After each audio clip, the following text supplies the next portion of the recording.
Brodes Media. We just watched the craziest basketball game I've ever seen. That was the wildest Game 3 my eyeballs ever witnessed. What the hell was that? Realistically, Joel Embiid should have been kicked out of the game in the beginning when he kicked Nick Claxton when he was on the ground, even though Nick Claxton shouldn't have did the step over. Who the hell are you to think that you could do that to the big man? And it was obvious what the mindset was of Brooklyn. Let's get him pissed off. Let's get into his grill. Let's try and bother him. Let's frustrate him. And to a degree, it kind of worked. It did not look like we got a very engaged Joel Embiid. He was not in his comfort zone. Now, luckily, he's a star that rose to the occasion at the end of the game and had a monster block after Tyrese Maxey had the ball in his hands and said, "Watch what I can do." But you had to deal with James Harden getting kicked out of the game for one of the worst calls in NBA history. You had to deal with an offense that didn't have their primary ball handler. Joel Embiid was in foul trouble, too. He had 5 fouls, so add that to the equation. It was a mess. This was not a game for the Sixers to win. But they are by far a better basketball team than Brooklyn, and that showed. Look, I don't like the fact that it took what it took to win this game, but I do think it shows some sort of toughness. I do think it shows how this team is different than in years past. So let me lay it out to you one more time. Your superstar, Joel Embiid, had 5 fouls, and it wasn't his night. You didn't have James Harden, who was cooking, by the way. He looked like he could do some damage offensively in this one. He did not duplicate his play from Game 2. So he was in his bag. But let's look at the depth and the ability for others to step up.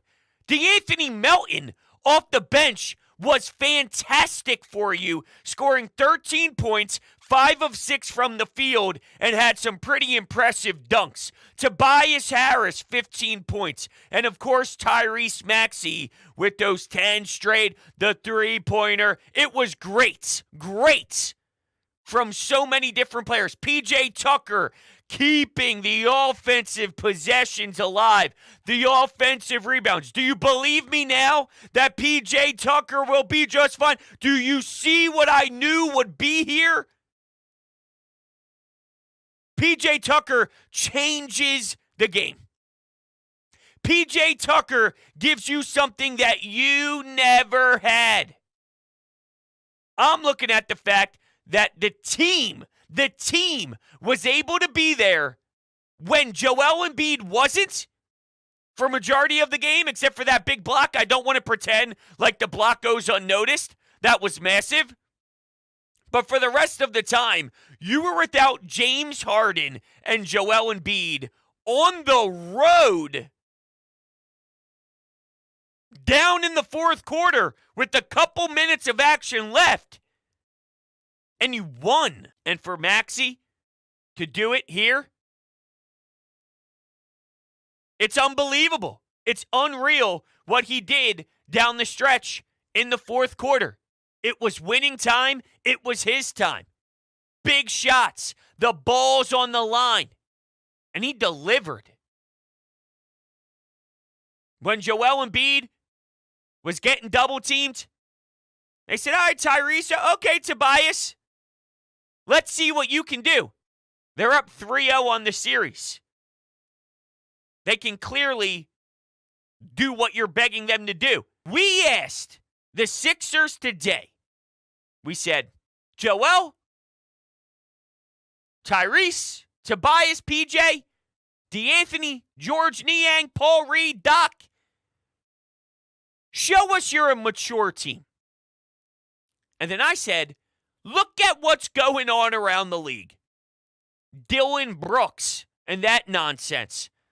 Talking trash to LeBron James, the greatest to ever do it. You heard me. Giannis is banged up. Kawhi Leonard's banged up. There's a lot going on in a lot of these series. There's a lot of drama. Draymond Green. We got the Warriors and that series and the way that's playing out.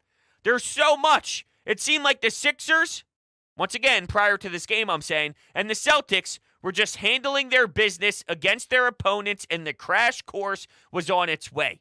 Just show us maturity, win game 3, and let's do the job. And then a couple minutes into the game, Joel Embiid's trying to kick below the belt. That was uncalled for by Joel, and that kind of set the tone for the night that he was going to have.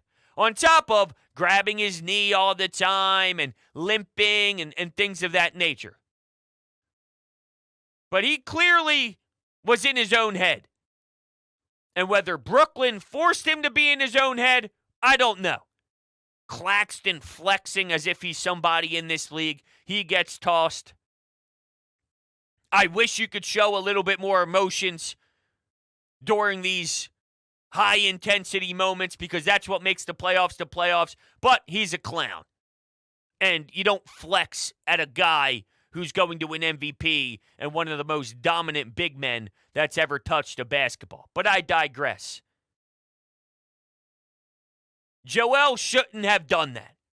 And when we ask for maturity to win a game 3 so you can close it out in 4, and that's what I'm seeing right from the rip, I go, what in the world are we set up for tonight?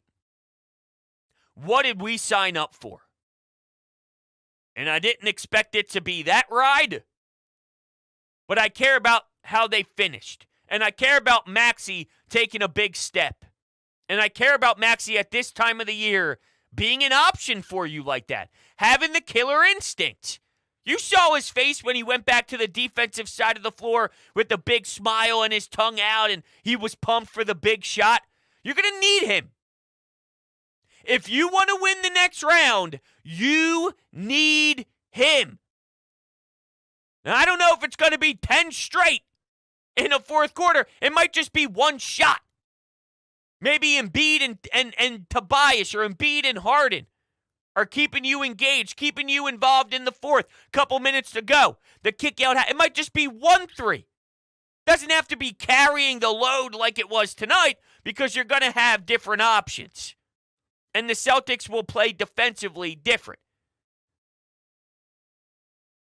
But I'm sure that he looks in the mirror and goes, all right, that felt great. Smelling himself. In a good way, though. You got to smell yourself. You have to know that you're capable. You have to know that you're him. You need that approach. And Maxey clearly had it today.